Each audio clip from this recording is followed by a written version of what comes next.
vez para nós estudarmos junto, compartilharmos as maravilhas da Bíblia e da Palavra de Deus. Hoje o tema é muito especial mesmo. Fiquemos um pouco tristes, né? Porque no tema passado nós vimos a queda dos nossos pais, justamente o afastamento do ser humano de Deus através da atitude de nossos primeiros pais, Eva e Adão, né? E, em outras palavras, o afastamento da espiritualidade, daquilo que Deus sempre almejou. Pelo incrível que pareça, Deus sempre quis, de uma forma especial, ligar o espiritual, a hierarquia celeste com a terrestre. Ou seja, Ele não queria, em hipótese alguma, quando Ele formou os céus e a terra, Ele queria que o homem fosse perfeito em seus caminhos. Ele nunca quis que o homem fizesse aquele rompimento, né? Nunca, em hipótese alguma. Mas, do outro lado, a gente já fica mais feliz, porque dentro daquela situação, o nosso Pai Celestial, Ele deixou o espaço para se restabelecer justamente essa religação, né? Ou seja, esse restabelecimento desse elo que os nossos primeiros pais realmente perderam, né? E automaticamente passou para a gente, né? A Bíblia diz lá em Gênesis, no capítulo 3, no versículo 15, de uma forma especial, Deus disse: porei inimizade entre ti e a mulher. Ou seja, Deus disse que colocaria inimizade entre a mulher e a serpente, ali deixando um espaço para começar o processo de restabilização, o processo de restauração daquele elo que tinha sido perdido, daquela desobediência que tinha acontecido ali no Jardim do Éden. Queridos amados, e pelo incrível que pareça, no capítulo 3 de Gênesis e no versículo 21, Deus ali de uma forma realmente maravilhosa, Ele faz, nós poderíamos até chamar dessa forma, né? Ali foi feito praticamente o primeiro sacrifício, onde está escrito lá que Deus pegou a pele de cordeiro e cobriu a nudez de Eva e de Adão. Ali começava todo um processo de restabelecimento, né, daquele elo, ou seja, onde o homem tinha desobedecido e que achava que estava tudo perdido, né?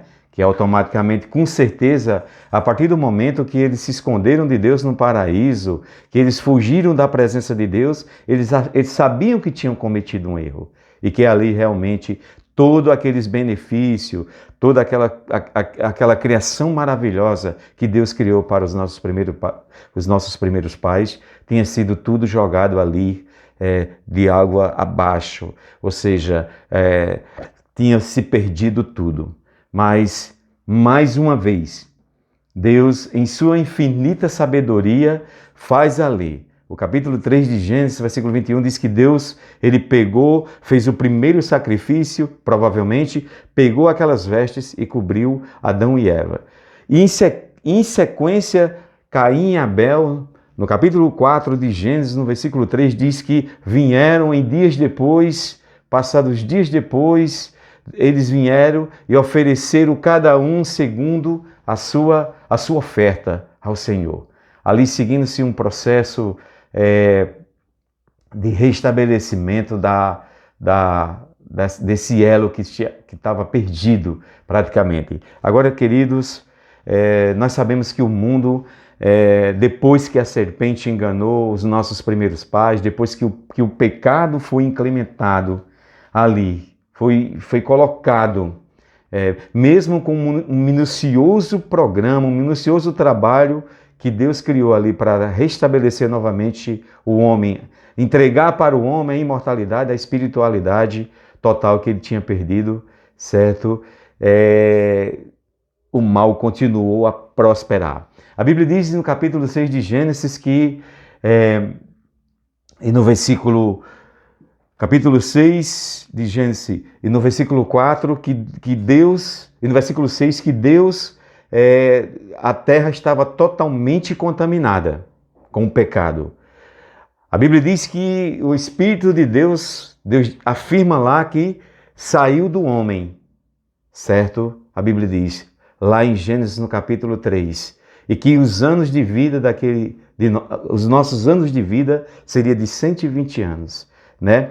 E ali, no decorrer daquela situação caótica que o mundo vinha sofrendo, com o afastamento das pessoas de Deus, a prática do mal foi aumentando. Mas a Bíblia diz no capítulo 6 que Deus encontrou em Noé e sua família um remanescente, uma continuidade para o processo de restabelecimento daquilo que ele realmente queria e quer para o ser humano. E Noé foi, juntamente com sua família, poupada, houve o dilúvio, houve a destruição. A Bíblia diz no capítulo 8 de Gênesis que Noé, de uma forma realmente para dar prosseguimento aos desígnios de Deus, no capítulo 8, no versículo 20, ele saindo da arca, fez um altar. E ali, de todo o animal limpo, ele sacrificou em agradecimento a Deus e dando continuidade ao processo que Deus criara para restabelecer o homem. E assim segue-se a vida dos cristãos naquele período, né? Nós temos também a história que veio do povo israelita quando, devido às suas maus negociações, devido aos seus maus desígnios, nós poderíamos dizer dessa forma, foram escravizados durante 400 anos pelo povo egípcio. O povo israelita foi escravizado por 400 anos pelo povo egípcio, certo? E Deus mais uma vez intervém com seu poder extraordinário. E através da pessoa de Moisés, queridos, ele vai e traça um plano para tirar aquele povo da escravidão, para levar para uma terra que manava leite e mel, como a Bíblia diz. Note aí, queridos, que Deus sempre quis, naquela quebra, naquele afastamento de Gênesis, Deus sempre quis estar perto dos seus filhos, está perto de você que está aí do outro lado, está perto de mim, assim como teve lá no período de Israel. E a Bíblia diz que lá em Êxodo, no capítulo 25 e no versículo 8, que ele mandou o povo fazer um tabernáculo, para que ele pudesse habitar no meio do povo.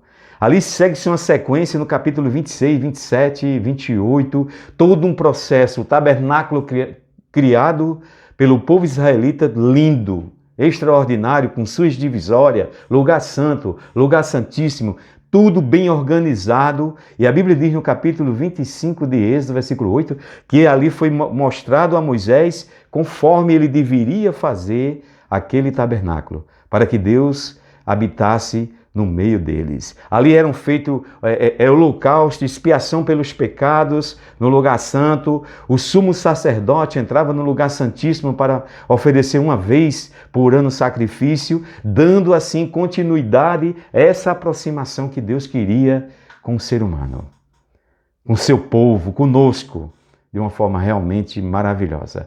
Esse estudo, ele me deixa muito emocionado porque revela justamente os desígnios de Deus desde o início do Gênesis e uma sequência, dilúvio e uma sequência, povo israelita escravizado no Egito, uma sequência para tirar o povo e assim Deus querendo sempre se aproximar, sempre restabelecer esse elo que os nossos primeiros pais perderam.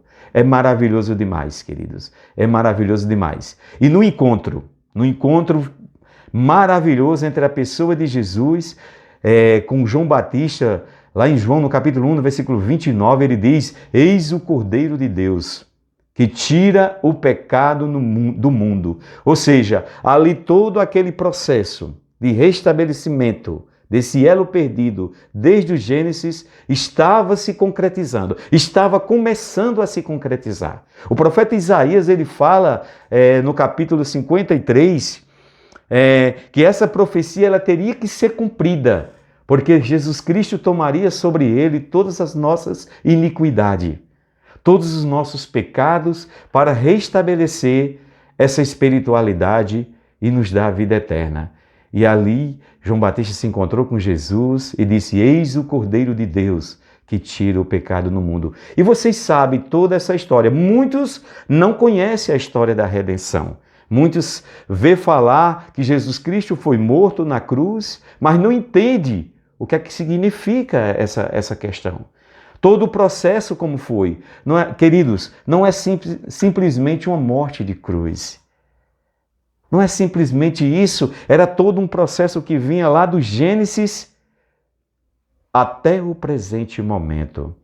A Bíblia diz em Mateus, no capítulo 27, versículos 50 a 51, que quando Jesus Cristo deu o último suspiro na cruz do Calvário, ele disse: está consumado. Pai, em tuas mãos eu entrego o meu espírito.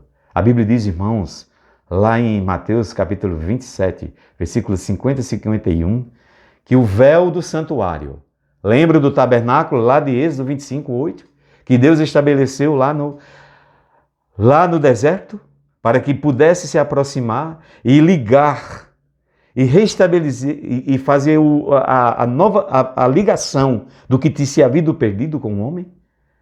Jesus Cristo ali, ele dá o último suspiro e diz: está consumado, em tuas mãos entrego o meu espírito. E o véu do santuário rasgou de cima a baixo, dando visão ao lugar santíssimo onde ninguém poderia olhar. Mostrando ele assim que toda aquela obra de sacrifícios e ordenança se concretizara na pessoa do Senhor Jesus Cristo. Amados, isso é maravilhoso demais. O apóstolo Paulo, em uma de suas cartas, esse texto eu gostaria de folhear com vocês, em Hebreus, ele relata algo fantástico. Eu queria compartilhar com vocês Hebreus, vamos ler esse texto ali em Hebreus, que justamente é a concretização.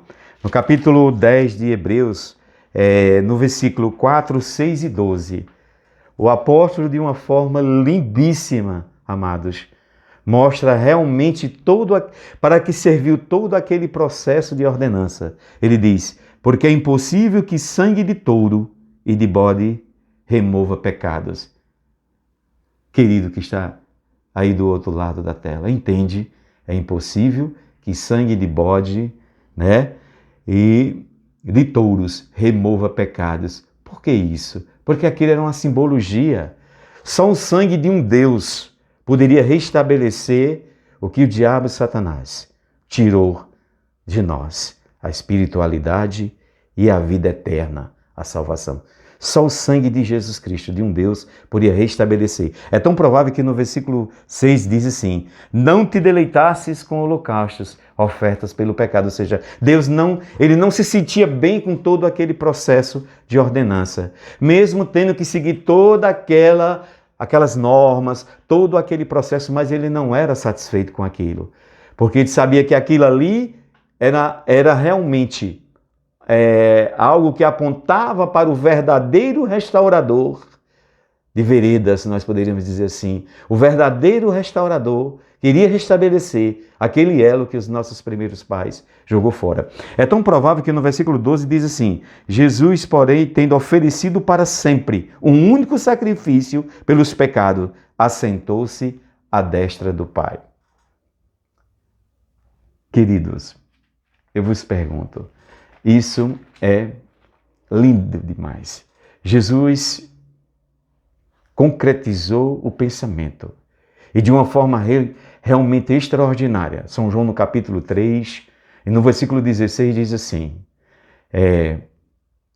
e Deus amou tanto o mundo de tal maneira que deu o seu Filho unigênito para que todo aquele que nele crer não pereça, mas que tenha a vida eterna. Interessante, irmãos, que é de graça. Basta você crer. E o mesmo apóstolo, lá em Romanos, no capítulo 8, ele diz, no capítulo 8, no versículo 1, agora, pois, já nenhuma condenação há para os que estão em Cristo Jesus, porque a lei do Espírito da vida em Cristo Jesus te livrou da lei do pecado e da morte. Lembra? Nós perdemos a eternidade lá no Jardim do Éden. E Deus nos atribuiu, novamente, através da pessoa do Senhor Jesus Cristo. Porque o primeiro homem, Adão, carnal, como diz, e o segundo homem, espiritual, como Jesus Cristo nos restabeleceu. Essa dádiva extraordinária que é adorá-lo em espírito e em verdade. A Bíblia diz lá em São João, no capítulo 4, no versículo 23, que Deus diz que Ele é espírito e em espírito que é que nós o adoramos. Ou seja, Ele é o que? Espiritualidade. Entende agora? Jesus, Ele fez essa ligação. Ou seja, o elo perdido da espiritualidade que nós tínhamos perdido foi dado através da pessoa do Senhor Jesus Cristo. E hoje, não precisamos mais de fazer holocausto, de fazer sacrifício, porque Cristo, Ele fez o sacrifício total por todos nós. Aí nos deu realmente, através da pessoa de Jesus, o privilégio de os adorarmos em espírito e em verdade. Queridos, espero que vocês, com esse estudo, tenham chegado, tenham entendido realmente que Deus, Ele tem um plano, sempre teve desde o início, para restabelecer a nossa perca e nos deu isso gratuitamente. E o meu desejo é que vocês também sintam isso no coração e se relacione, aceite, creia, porque através da sua crença você vai poder ser participante justamente disso aqui. E que, como o apóstolo Paulo diz lá na sua carta em 1 Coríntios, no capítulo 15, e na ressurreição dos mortos, quando for soada a última trombeta, nós, os que estivermos vivos, seremos transformados. E aqueles que estiverem no pó serão ressuscitados. E assim a gente ir para a glória de Deus, né? E estarmos com Ele para toda a eternidade na nova plataforma. Né? Esse é o meu desejo. E não se esquecendo, aqueles que são apaixonados por conteúdo, gostam desse conteúdo, não esqueçam de se inscrever em nosso canal. Dar o seu like, dar a sua opinião, dizer como realmente as mudanças, o que temos que fazer. Estamos aqui para, junto com vocês, melhorar o aprendizado da Santa Bíblia Sagrada e podermos com isso adquirirmos mais conhecimento, nos enriquecermos, certo? Para mim foi um privilégio, fique com Deus e até a próxima. Um grande abraço.